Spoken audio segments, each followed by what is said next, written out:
শিলিগুড়িতে মুখ্যমন্ত্রীর road show নিরাপত্তা নিয়ে পুলিশ আধিকারিকদের ব্যস্ততা তুঙ্গে। প্রথম দফায় জলপাইগুড়ি, আলিপুরদুয়ার, কোচবিহার লোকসভা ভোটের পরই দ্বিতীয় দফায় রয়েছে দার্জিলিং লোকসভা কেন্দ্রের ভোট। উত্তরের জেলাগুলোতে ভোট প্রচারের কোনো খামতি রাখছেন না তৃণমূল সুপ্রিমো তথা রাজ্যের মুখ্যমন্ত্রী মমতা বন্দ্যোপাধ্যায়। জনসভা মঞ্চ থেকে গেরুয়া শিবিরকে নিশানা করে একটি ভোটও বিজেপিকে না দেওয়ার আবেদন জানান তিনি। এদিন কোচবিহার জেলায় জনসভার পর আগামীকাল অর্থাৎ মঙ্গলবার শিলিগুড়িতে দার্জিলিং কেন্দ্রে তৃণমূল প্রার্থী গোপাল লামার সমর্থনে রোড শো করার কথা রয়েছে মুখ্যমন্ত্রীর। এদিকে সোমবার থেকেই শহর শিলিগুড়িকে আঁটো-সাঁটো নিরাপত্তার চাদরে মুলে ফেলা হয়েছে।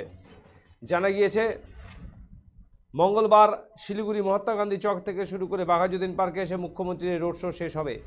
এই রোড শোকে কেন্দ্র করে নিরাপত্তা ব্যবস্থা খতিয়ে দেখতে সোমবার বাঘাযতীন পার্ক চত্বর পরিদর্শন করলেন শিলিগুড়ির পুলিশ কমিশনার সি সুধাকর সহ অন্যান্য উচ্চপদস্থ পুলিশ আধিকারিকদের পাশাপাশি প্রশাসনিক আধিকারিকরা। পুলিশ সূত্রে জানা গিয়েছে মুখ্যমন্ত্রীর এই সফরে ত্রিস্তরীয় নিরাপত্তা ব্যবস্থা থাকবে। সব মিলিয়ে সোমবার থেকে কার্যত মুখ্যমন্ত্রীর রোড শো ঘিরে নিরাপত্তা বলয়ে থাকছে শহর শিলিগুড়ি।